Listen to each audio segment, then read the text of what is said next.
Welcome to Season 4 of You're Not Alone with Townsend. On this podcast, I'll be sitting down with guests from all over the world to discuss everything under the umbrella of mental health, diagnoses, sharing stories of resilience, medical advice, and even getting some tips and tricks from licensed counselors. The goal of this podcast is to teach us how to understand others, ourselves, and help spread love and light, one episode at a time.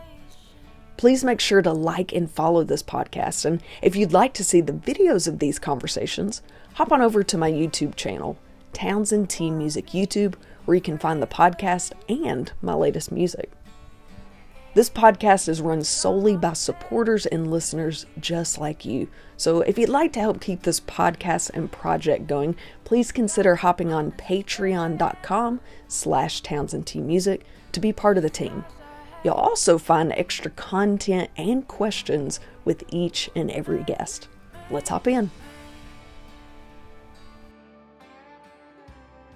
What is up, guys? Welcome to this episode of You're Not Alone with Townsend. Today, I'm going to be chit-chatting with my friend Marisa Kimmel. She's also got her kitty cat right beside her. If you're watching this video, I need this cat. He's all over you, and I love him. Where are you located? What state are you in? I am in Michigan. You're nowhere near me, but I'm flying out. I'm going to steal your cat because I love it. He's just like, he's all in your business right now. Yeah, he'll eventually probably like attack the side of my head or something, so I can't But wait. lovingly, right? Yeah, that's what we tell ourselves anyway. He's so cute. Oh God, I love it. Anyway, I get distracted easily. I love animals. I have way too many, but it is what it is. Marisa, thank you so much for joining us. I can't thank you enough. Thank you for having me. This is absolutely. I love your tattoos. They are beautiful. They got a ton of color. Some people are listening. Go back and watch this video. You can see all the things that I'm talking about. But today we're going to be chit-chatting about alopecia, which I have heard of. I know quite a bit about. I know some friends that have it, but I know that might be a word that people may not be familiar with. So we're going to be chit-chatting with Marisa about her story. But I always like to start with kind of letting my guests introduce themselves. So you already said you're from Michigan, but what's your job? Do you have any kids? Whatever you'd like to share.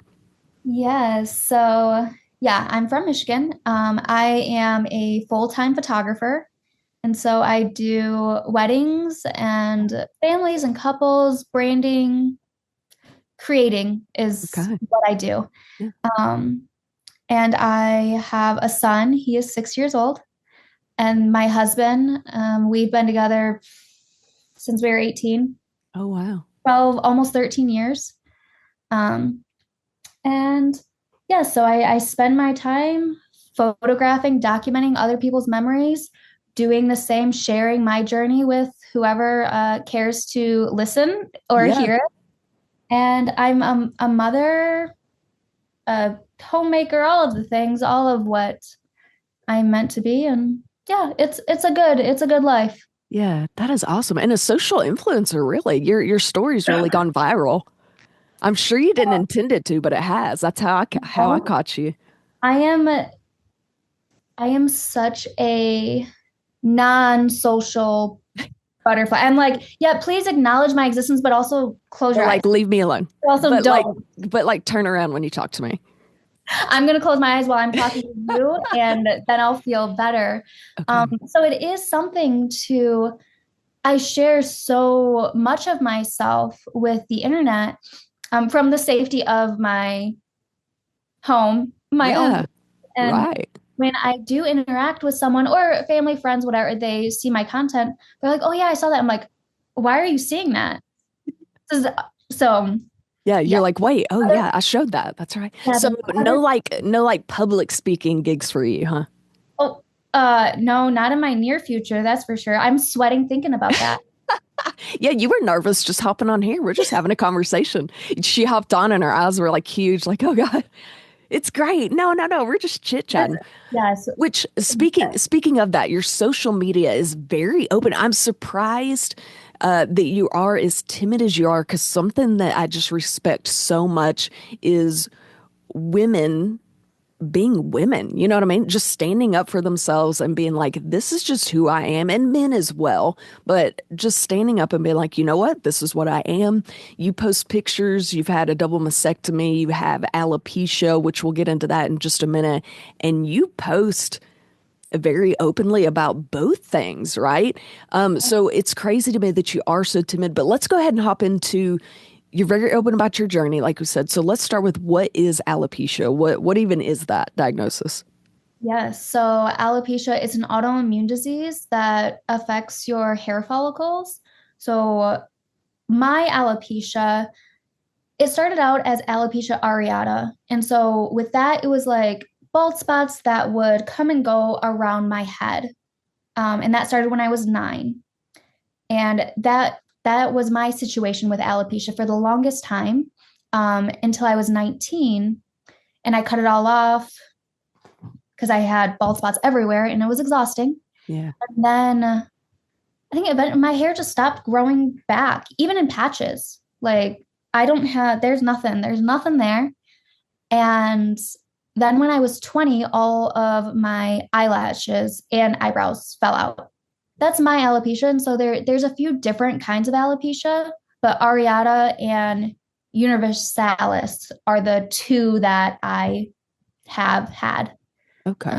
It affects your physical appearance, but also something that I feel like people don't realize is that it also is such an emotionally and mentally taxing disease that for me, that was the hardest part. Like, yes, losing my hair as a teenager, as a girl, was difficult. Yeah.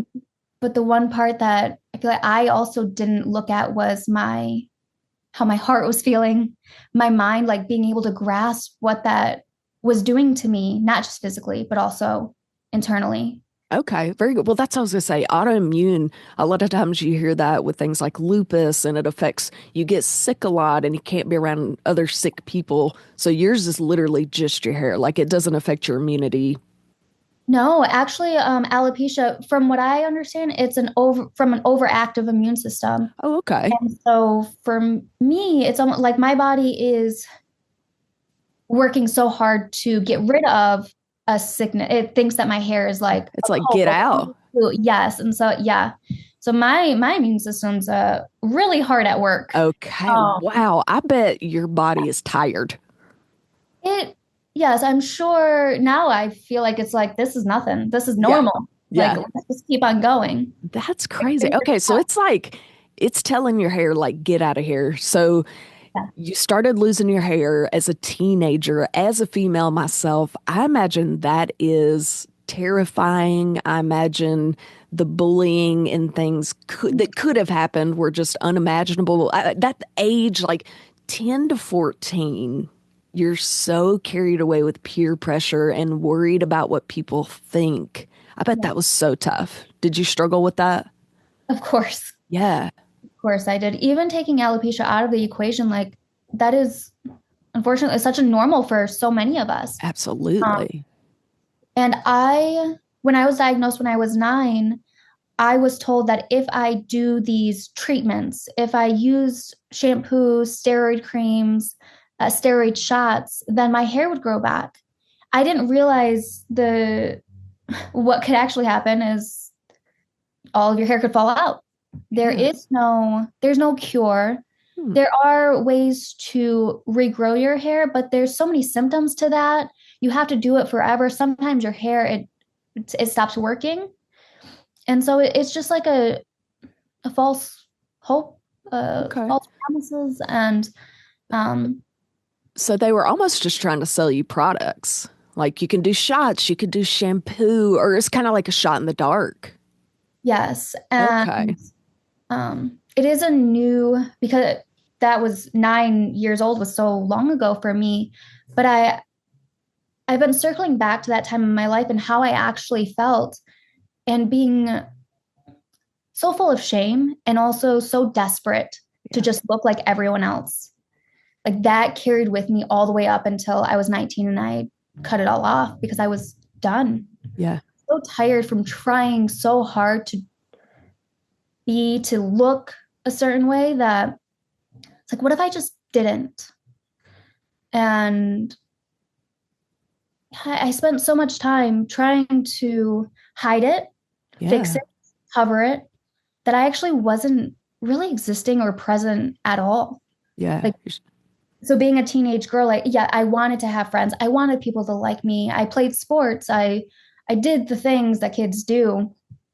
But also I would go home and I would stare at myself in the mirror. I would look at my bald spots. I would be so distracted by my alopecia that I really a child? I don't Yeah. know. Did you ever try wigs? Um, so when I was maybe 17 years old, I think I was a junior in high school.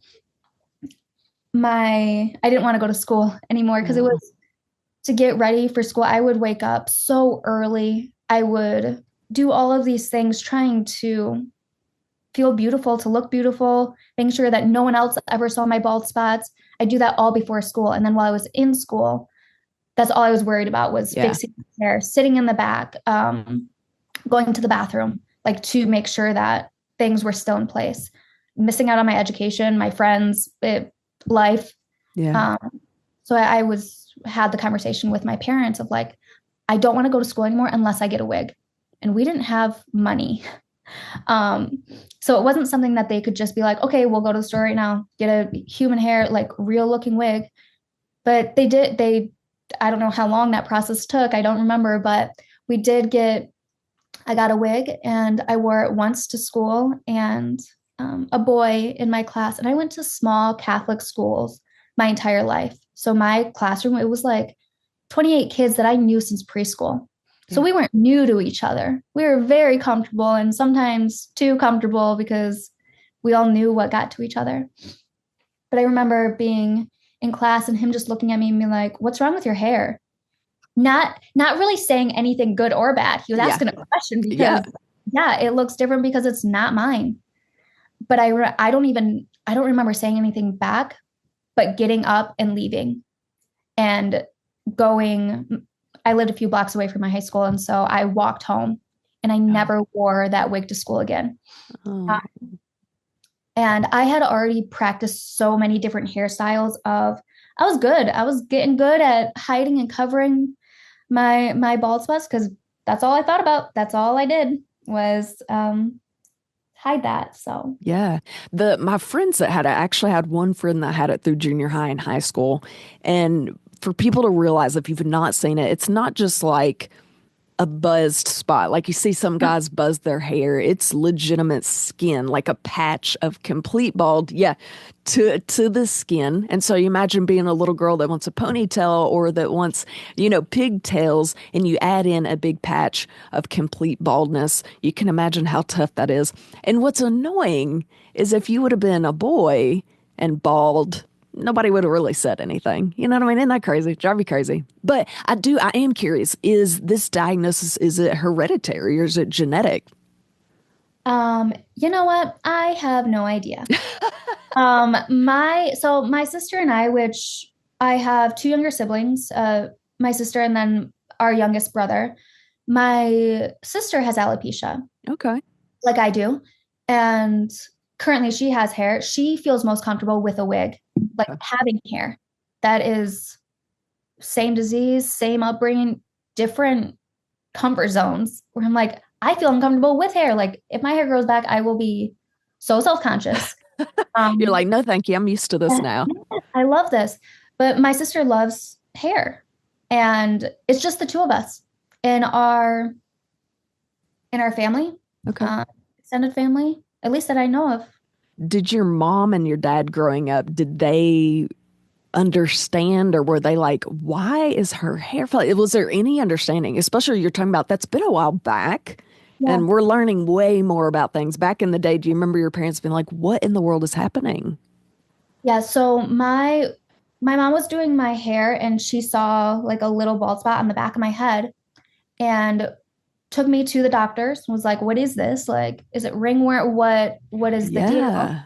And then we um, end up going to a dermatologist. Yeah. And so right away I was diagnosed with alopecia and we all had the same conversation of like, if Marisa does these things, her hair will grow back. Okay. And it could be stress induced. So Marisa, if you learn to not be stressed, then maybe your hair wouldn't fall out. And it was I was so passive back then where I'm like, okay, I will just internalize that and blame myself for Okay. that. Let's add that to the stress. I won't say anything. I won't speak out. I will just bury that deep inside myself until it drives me crazy, because that is how people feel comfortable around someone else. I didn't speak out. I didn't question it, and neither did my parents. Right. We're talking to a professional. We're talking to a doctor.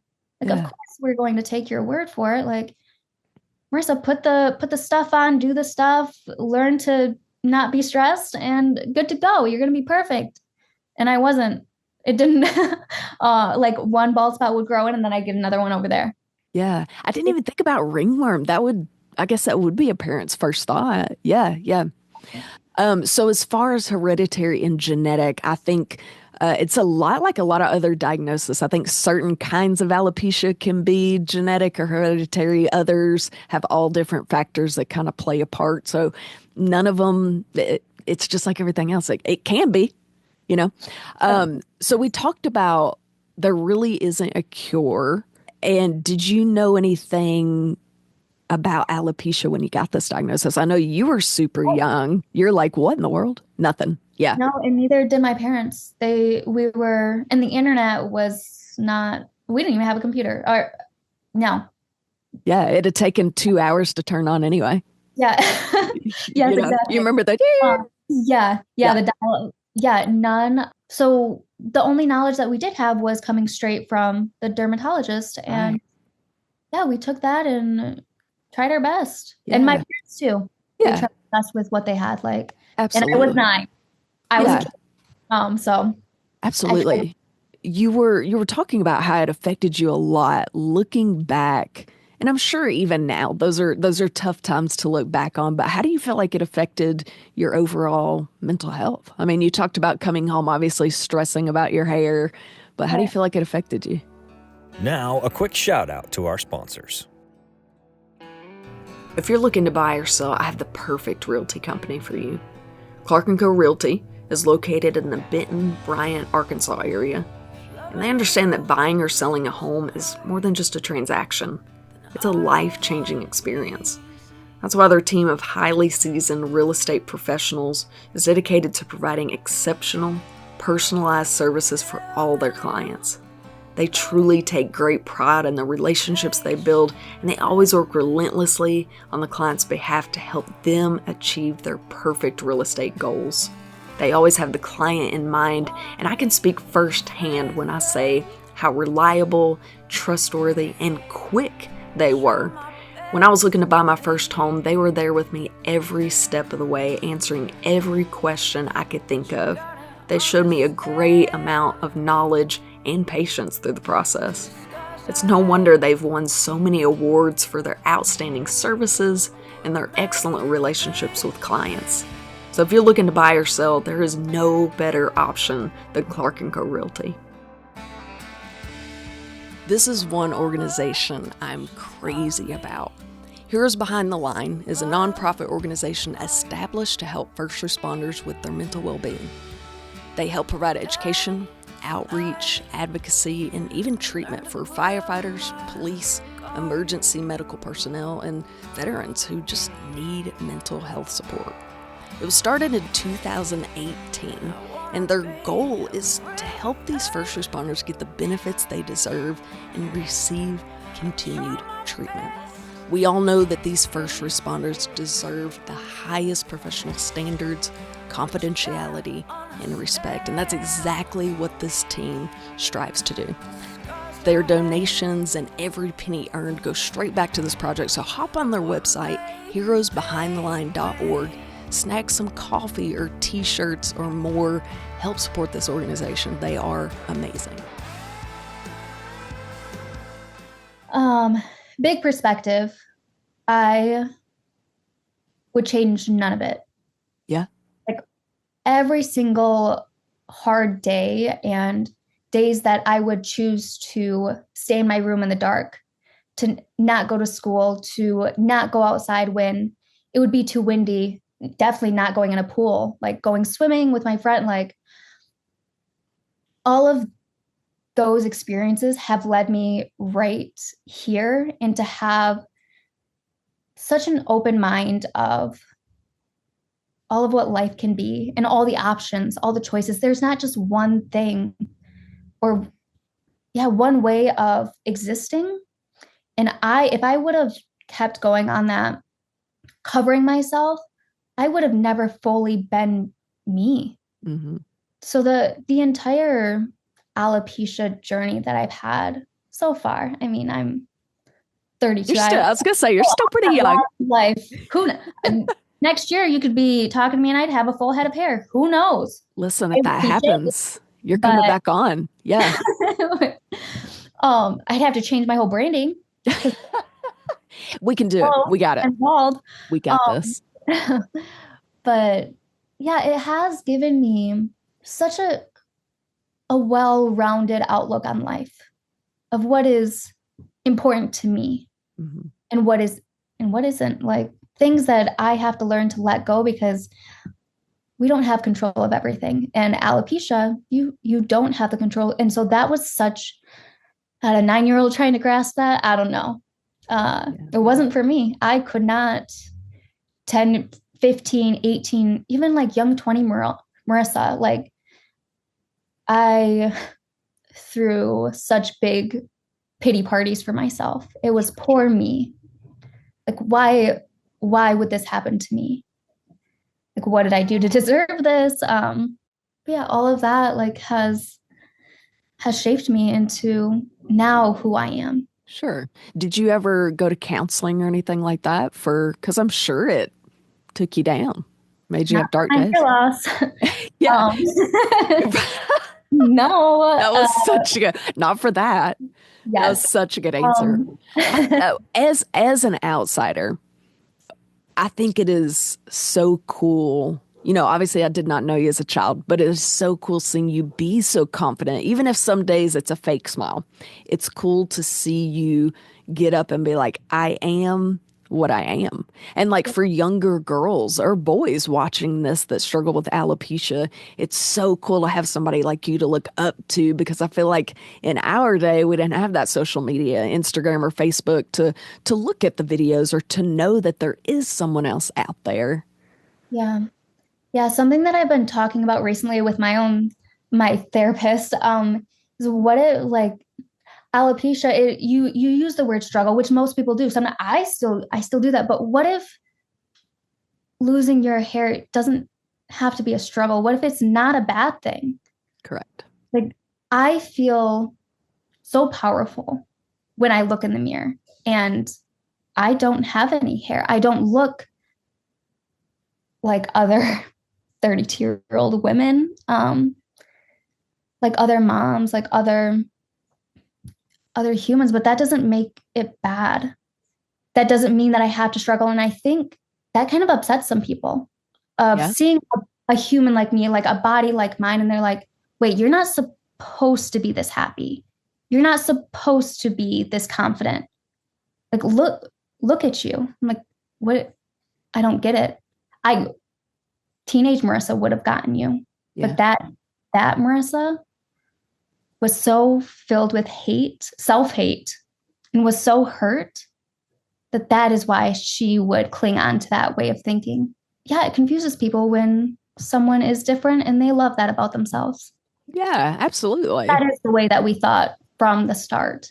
If 9-year-old Marissa would have had a conversation like that, would it have changed some things? I don't know. But yeah, I can have that conversation now. That's right. I feel like it made you the strong, you're able to stand up for yourself. If you didn't go through that tough trial, you wouldn't be the Marissa you are now, which is so cool. So one thing I see on your social media, people, obviously you've got haters. Everybody has haters. It does not matter how nice of a person you are. It drives me nuts. But nonetheless, we all have them. And one thing I see on your socials, and you've actually addressed it, but people posting things like, you must be a cancer survivor, a cancer patient, blah, blah, blah. One, do you get that a lot? Two, does it bother you? How do you even face that?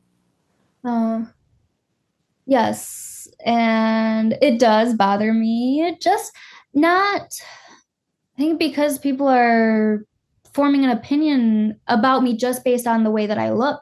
Sure. They're not taking even 30 seconds to read. My entire page is about the alopecia awareness and the BRCA. Like it's not a secret on it is in every caption of my posts. But people are so quick to give their opinion when they see something that they don't understand, that they're just giving me a trigger reaction. Yeah. Which is something that I have to realize is not my responsibility to correct or to make sure that I'm existing in a way that is more digestible for them. Like if I did wear a wig or if I did cover up my mastectomy scars, then those questions probably wouldn't happen. But that's not my job. Like I am existing on my platform to bring awareness to those two things. So the cancer comment, I get it. Like you see a woman that is bald, and then you see also a woman that has a mastectomy, two and two together, like, yeah, cancer. Like, but what if it's not? Yeah. And I think I'm softly giving people the ability to see things bigger and not just like there's just one way of a woman looking, and it's either you have hair and boobs and you're a woman, or you don't have hair, you don't have boobs, and you're a woman with cancer. Like, what if I'm just Marisa? Yeah. I love the way you worded it. Like, you don't have to live a life that's digestible for other people. Just be you. Yeah. I've had friends, females, shave their head just because they want to. Yeah. And people go berserk. Yeah. Isn't that crazy? I mean, just because they want to change their hair. Yeah. Just because they want to do it. And I always kind of think like, I'm not telling anyone to do anything. Right. I think you should do this. I think you should do this. But people feel so empowered to tell me that what I've done with my body and my choices, they're like, I would never do that. I'm like, okay, good. Then don't. Like, well, you wonderful. don't have to. That is not, I'm not influencing anyone to make a choice, buy anything, to do anything. All I do on there is show what I've done.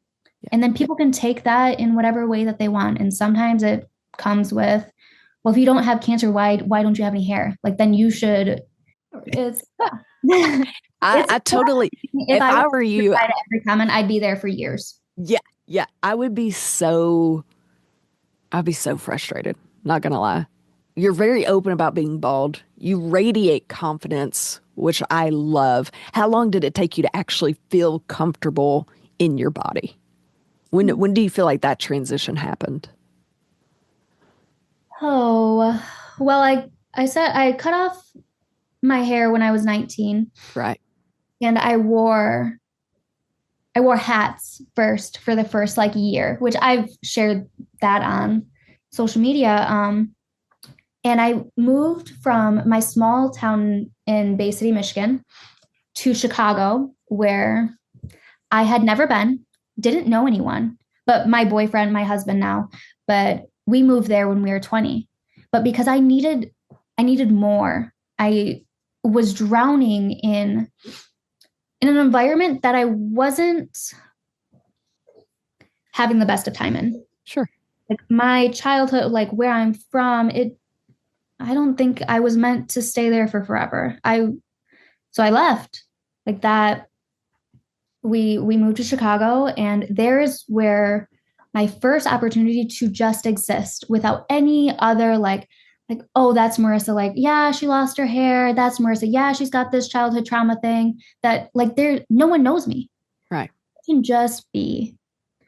So there I started to explore like not wearing my hat, to realizing that so many people actually don't care, because in Chicago, like so many different kinds of humans. Yeah. That I'm not the only one that is looking other ways. Yeah.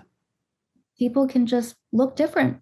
They can just look different. I love it. That was my Yeah, I feel like shaving my head would be so freeing. Let's be for real. I feel like in the wind, girl, feel that wind, feel that sun. When I cut off all of my hair for the first time, so I had like here, but I had like 40% of it left. And so it was thin. But I put it up in a ponytail and I cut it off. And then my husband, he was in barber school then. My husband's a barber. And he shaved my head for me. And like the next day that week, we went to the beach for the first time because I'm like, I just want to dip my head in water because I have never, before I was 9, before I was diagnosed with alopecia, I never. And so that was the first thing that like I gave myself. That's so cool. Was I love water. And even like I love being in water, but I deprived myself of that for so many years just because I was so scared of someone seeing a bald spot. So when my time came, I was like, I got to sprint there. Like that is what I want to do. And so we went there. So cool. We had like a little beach day and I put my head in the water. So freeing. It's freeing. Mm-hmm.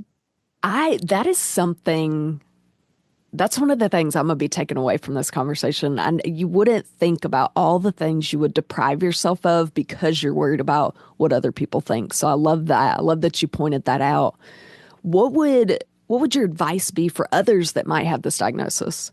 I think you can ask people all day long what they think you should do about your alopecia. Like, what do you think I should do? What do you think? But it took me so long to ask myself, what do I want? What would make me feel most comfortable? So maybe thinking of yourself first. Like that shift of perspective kind of changed everything for me. Yeah. Of course, I care what my family thinks and what my husband, like opinions of them, but mine comes first for everything. And that just flooded into my entire life. Like my mastectomy before, when I was diagnosed with the BRCA gene, I didn't go to my husband and be like, what do you think I should do? I didn't go to my parents to be like, here's what happened. What do you think I should do? Before I had that conversation with any of them, I had it with myself. And I knew that I'm going to go flat. So when I told them that like, here's my options, this is what I'm going to do, I wasn't asking. Yeah. I was telling. I love that. And I think why nothing has to be rushed either. Like racing to the finish line, like what, there's so many important feelings for us to feel that you're not just going to wake up one day and be like, okay, I'm all confident. Nothing will ever bother me again. Like even still, I have days where I'm like, I don't want to leave my house because I can't take one more person asking me why I'm bald at the grocery store. Right. But that is something where I'm like, yes, what am I going to do? Live in my house for forever? No. Yeah. So I leave. So I still do the things that sometimes are hard, but they're those like right hard things. That's what people say. Yeah, you I love that. Hard. So, well, if there's an option, I guess I choose to live. To get out of the house. I love that. I think I could take that advice because I'm big. If you follow Enneagrams, my Enneagram is one that's like, I need validation. Like if there's a decision, I've got to ask 77 people, like, what do you think though? You know what I mean? So I feel like I take that advice too. Like have the conversation with yourself. And when you go to other people, tell them what you're doing. Don't ask them what you're doing. I love that. Yeah. I mean, it's helped me. I don't know. No, I love it. I love it. I also love your cat. I'm flying to Michigan. It's just I'm taking him. So majestic. He's such a lover. Yeah, he's just like basking in the sun, literally majestic. Like the sun, for the people listening to the audio, the sun's just basking off this cat, and he's just loving this interview so much. Okay, last one for the people on the podcast part. Where have you found the most support and the most information going through this process, even as an adult? It's online. Yeah. That's, of course, I've always had my family. Sure. Like they are real life. Those people have always just existed for me. I haven't had to go out and find some new people to be supportive. That is also a privilege because some people are surrounded by people who are making them feel like they need to change. I've never had that. Thankfully, that is my parents, my siblings, my husband, my son, like they don't question anything that I am. So that's just a given. Yeah. But for the social media aspect, some people are like, social media is ruining so much and look at all the negativity. For me, yeah, of course I get the negative, crazy comments, but on there is where I found the most beautiful connections that I would have never gotten to experience if it weren't for Instagram or TikTok or any of those. And I get to reach, a larger viewership, like a whole world that isn't right in front of me always. Yeah. The connections and friendships, like I've met people in real life just because we were commenting back and forth or messaging, and people with alopecia, with just people where I'm like, oh no, you're like, thank God for social media because I get to have a relationship with you now that most likely wouldn't have happened if it weren't for social media. Yeah. And when I first started on social media, like, I don't know, I think 2013 was the first time that I shared my alopecia on there. And before then, I would look up alopecia, like on Google, and I saw only photos of people that looked miserable, that like weren't having a good time. But if you look up alopecia in my name or alopecia in some of my friends who share their journeys, all you can see is light. And I think that social media can be that for other people, but you have to be intentional about building that world just like you are in your everyday life. Like choosing to see that part of the internet. Yeah. That is also an option. And that's what it all comes down to. We all have our choices to be making, and that's your responsibility to do it, to make a life that feels well lived to you. Yeah. I love that. Absolutely. Actually, the last guest I chatted with talked about his diagnosis, and he was saying people are used to the old diagnosis and it's the end all, like worst of the worst. And when you Googled it or looked it up, everybody, it was miserable. It was a death sentence. And now we're trying to change that using social media. So he made the exact same point of social media has been a life changer for so many. Marisa, it's been amazing. I love following your journey. You definitely caught my eye because the positivity, and I just love it. And my hope is that little girls find your page or little boys find your page and they're able to say, you know what? I could do this because Marisa did it and look how cool she is. So I appreciate your vulnerability. I know it's tough. It is. Oh, absolutely. It's been a pleasure chatting with you. Okay, so for everybody that's listening, you know how this works. Marisa and I are going to keep chatting, but we're going to get a little bit more personal. But this is going to be for my patrons only. If you want to hear those questions, hop on to patreon.com/TownsendTmusic. You can also watch this video on YouTube. If you get on there and type in TownsendTmusic YouTube, hop on there. You can watch the interview. If not, we'll catch you next time. If you'd like to hear the rest of this interview, visit patreon.com/TownsendTmusic. And don't forget, you can also watch the interviews on our YouTube channel at TownsendTmusic YouTube.